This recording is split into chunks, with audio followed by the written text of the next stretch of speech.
Well, good morning to all those out there in bowling land. Um, I'm actually going to present to you today a Champions View from the 2018 King of Summer Finals at Inman's Recreation Center in Valparaiso, Indiana. And you're going to hear some insight from me and get to watch this as I'm actually watching it for the first time ever on my television.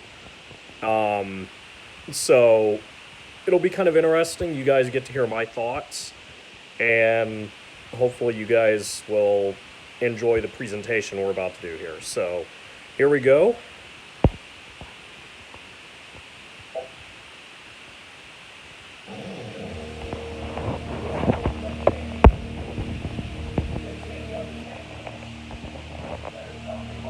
Sorry for the wobbly camera here.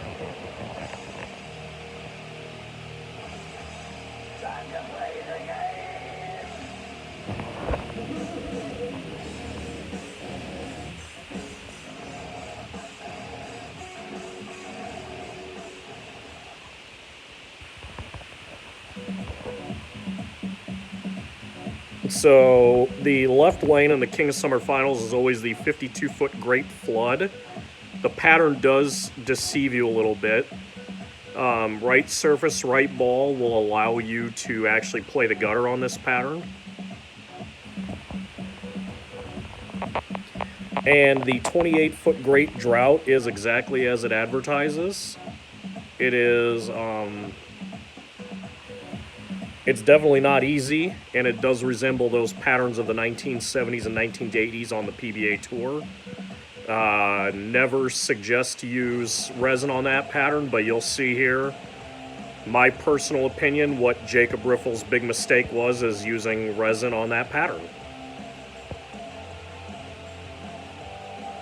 And here it is, TV Finals.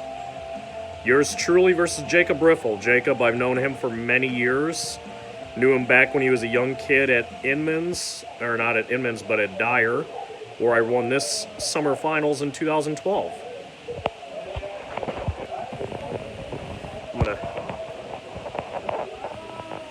scoot over here. The ceremonial pre-match handshake, something that I've always believed in for bowling tournaments.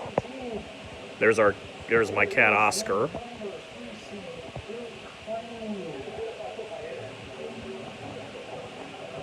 Little pre-match nerves here, I'm not gonna lie.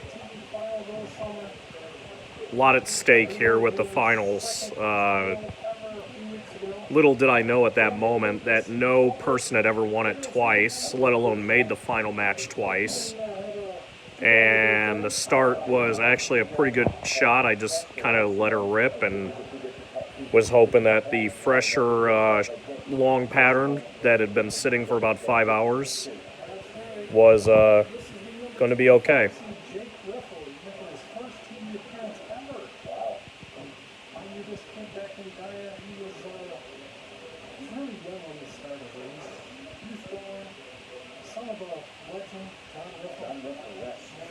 John is actually a hell of a player himself. I beat him earlier in the summer to win a regular season title. I'm not going to lie, Jacob's starting off with a strike there on the left lane. I thought to myself, I might be in a little more trouble than I thought. But as you'll see later, going down the pipe here in this match, his inexperience really got to him pretty quick.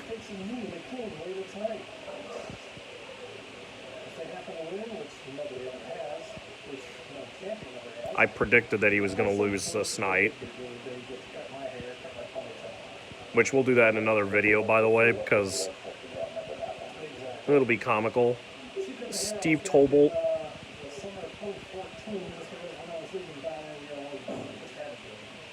Steve Tobolt on commentary this evening with Sean Selsky, which was normally my job, except for when I was in the finals. I would not be on commentary because, well, I'd be too busy bowling.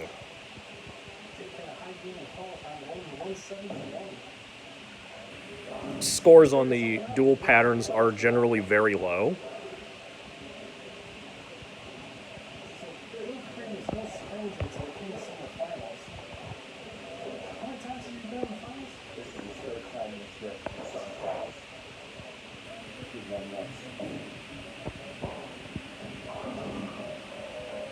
What I keep forgetting about the pattern setting for as long as it did is that the short pattern actually got longer as the night went on. It wasn't so much that it got flatter, as it sat, it got longer, which I should have probably brought a urethane ball for the short for the finals.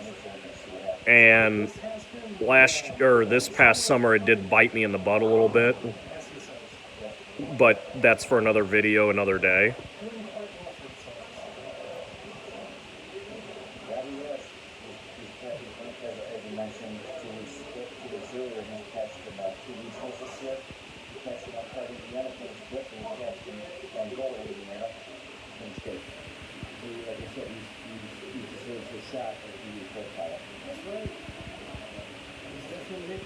Yeah, the 2018 summer was definitely the summer of Crane as we talked about it. And this is one of my many 7-pins there, wrap 7. 180. To ask you guys what I'm using, it's 180 grit Dream On, not a Dream Big. Steve, he needs to know his bowling balls better than that, and he should, but he sometimes doesn't fully think. And here comes the famous Dyer, the most annoying sound when you miss a 7-pin or a single pin spare in bowling. You just heard it, the beep beep.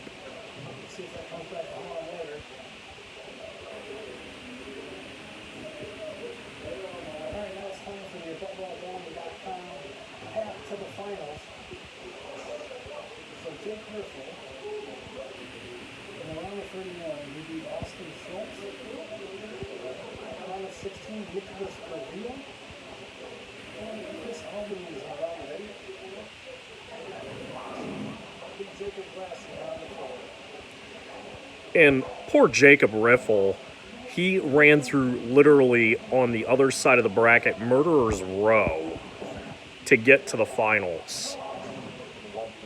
Not one bad bowler on his side.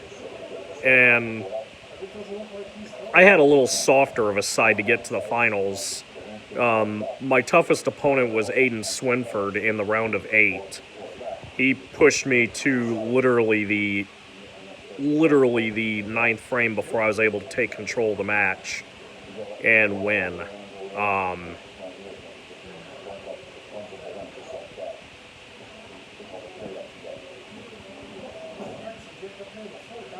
Steve is talking about urethane.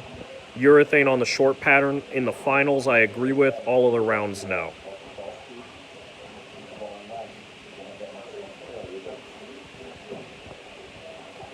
Jacob's big downfall was his ball speed in this match. His ball speed was inconsistent for both patterns, and he was trying to use the same ball in both lanes, which, not a good idea. And then when you incorporate the fact that he's missing, pretty routine spares.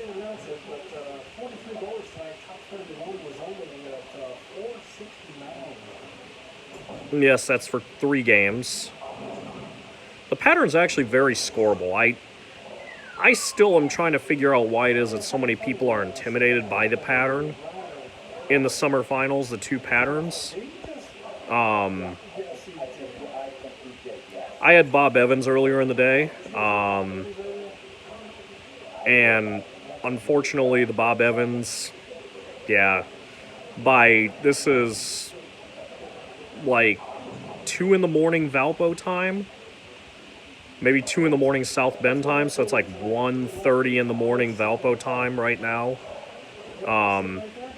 Oh yeah. That photo is on Facebook for anybody that wants to see it. And I still have not.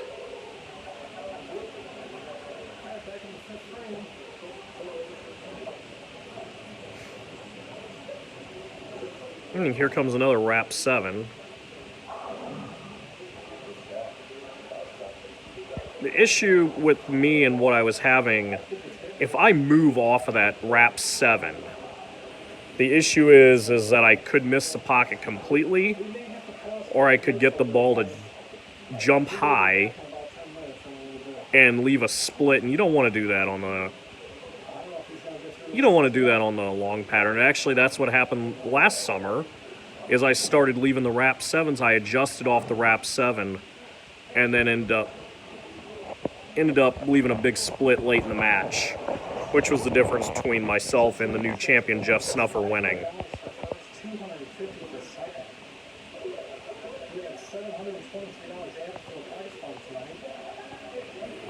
Funny thing is about the money is normally Steve would put me in these King of the Hills.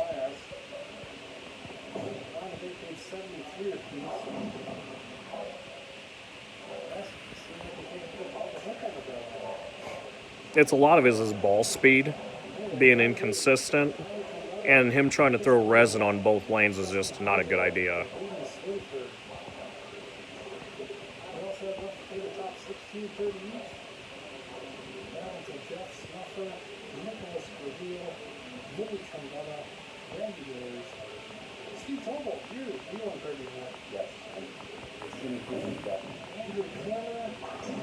I actually beat Andrew Kammer in the round of 16 that night, too. When I beat Andrew Kammer, it was like the 7th or 8th frame of the match. I ran away at Brooklyn on the long pattern.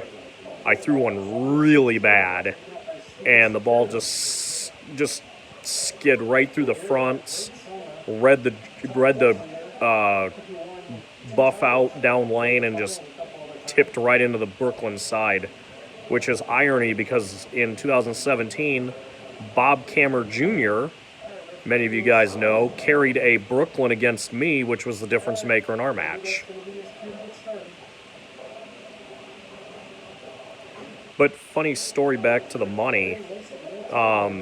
Steve Tobel normally puts me in these, and going into the finals that night, I was feeling pretty darn confident in my own abilities. And he actually got there about 10 minutes before me, and he went to go pay for the both of us, and I walked in the door and ran up to the counter and laid my money on the table, and I looked at Steve and I said, "This one's all me tonight, buddy." And he looked at me, give me this look like, whoa, what's going on with you? And I just looked at him and said, "I got this." So, oh yeah, there we go. A staple of my matches on television is that I either fart or take off a shirt. Sitting off to right behind the championship pair of 27 and 28 is Kevin Sims, Tyler Sims, Carl Sutton, and Morgan Kubitica.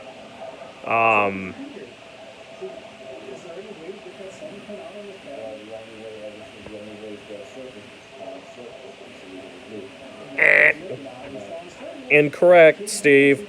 Incorrect, dummy. Know the rules.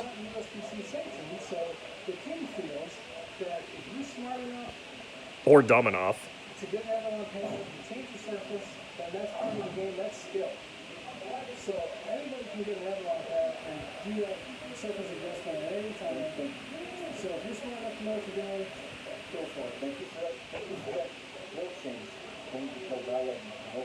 It's not a rule change, Steve. It's been in place since we've both been bowling King of the Hills, man.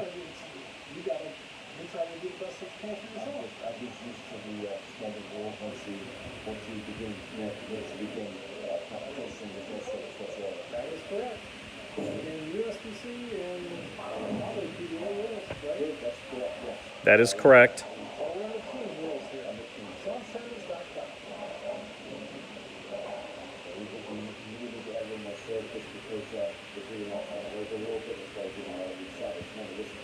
Notice the second time around he mentioned the ball, he actually said the right ball. What you didn't know is off camera I scolded him about saying the wrong ball. It's not that he was overthrowing it. His ball speed is inconsistent, and yes, he was overthrowing it a little bit, which that's the big thing about this pattern of speed control is you got to control your speed on both lanes. And that's why I use the 180 grit and the plastic ball. That way I don't have to vary my speed so much. The big thing is not having to vary your speed. That way you keep everything on an even keel instead of trying to up and down.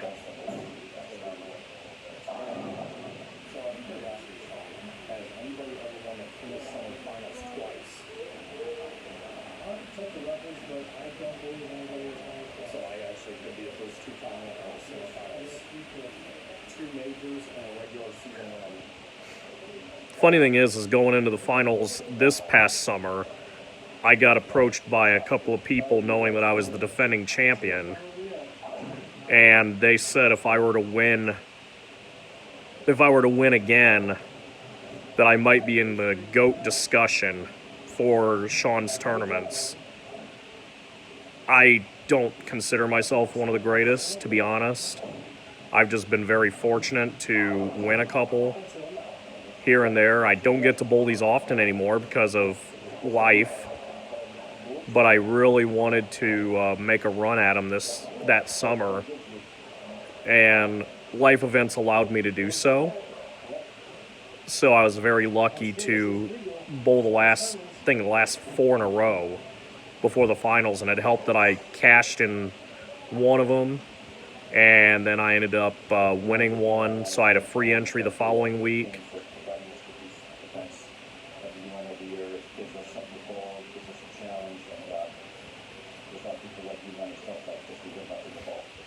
Yes, for those out there,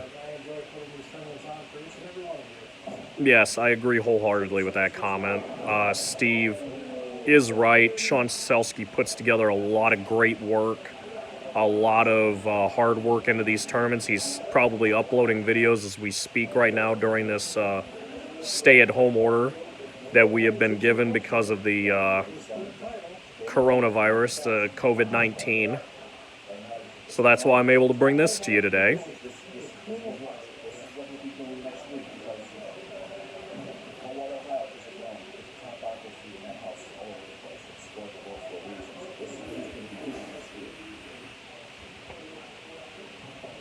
We will not discuss how that went the following week. And earlier in the day, a lot of people that had tuned into Facebook, I told them we were going to recreate the photo. Obviously, with my dad gone and David Penfold in the state penitentiary for another, 2 to 5 years, we couldn't have everybody in the photo, but we could, at least get 3 or 4 people. I told one of the guys, Jay, to make sure he was there. And I'm not going to lie here, knowing that he could strike out and force me to still get 8 was huge. And he got that first one in the 10th, and I was like, this mother effer is going to make me get 8 on the first ball to win. He's not going to let me off the hook easy.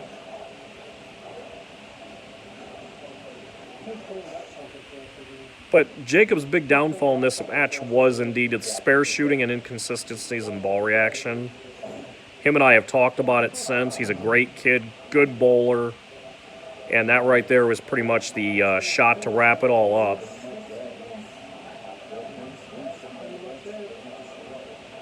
All I had to do was stay behind the foul line and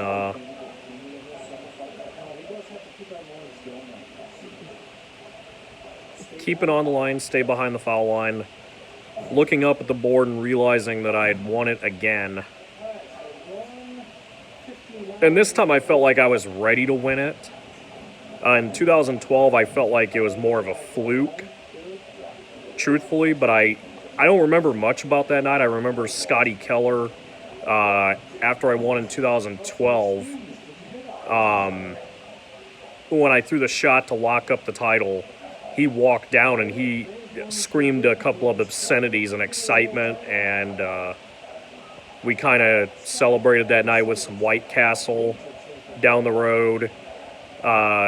Pretty glad the post celebration videos never made the light of day.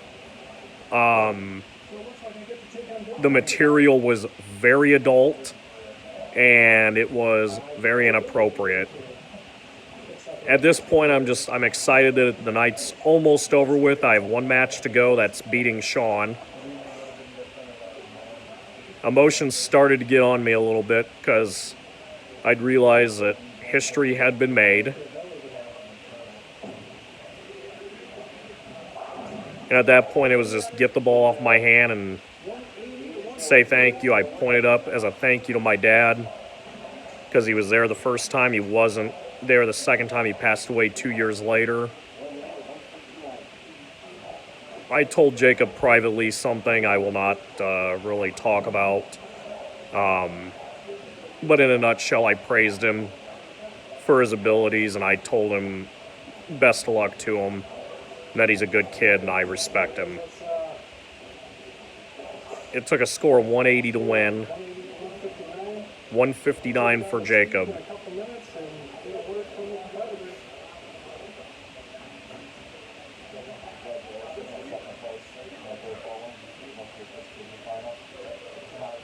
There's that goofy-looking tall drink of water, Steve Tobolt. Him and I actually bowled a league together last season. He shot his highest series on the last night of the league. And our team that night won by about 300.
Carl has actually become a good buddy of mine since this summer.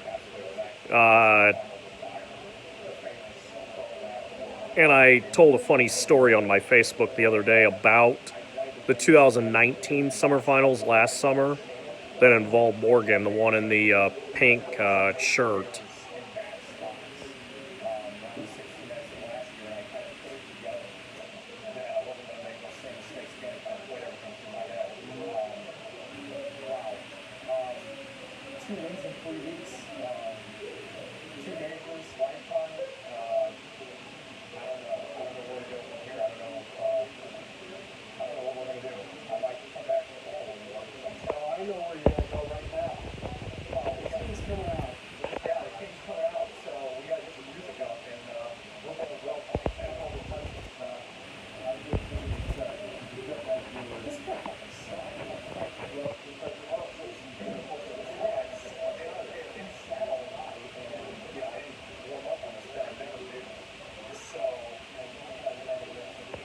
And that actually is a fact. I don't ever warm up on the finals pair. I always warm up on the pair directly to the left of it, 25 and 6.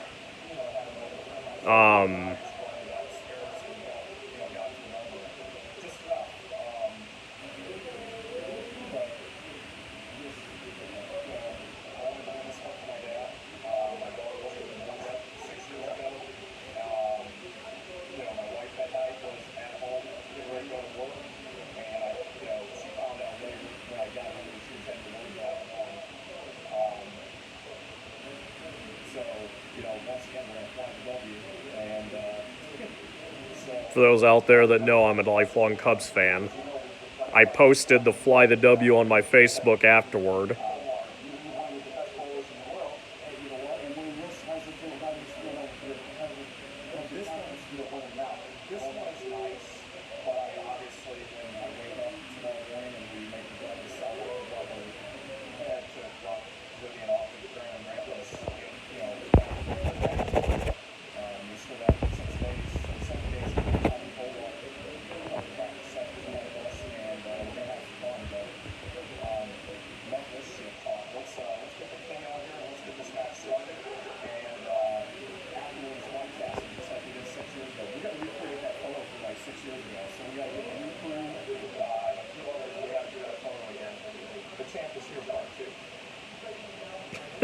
which was in reference to the first time that I won it. So here, this is the photo.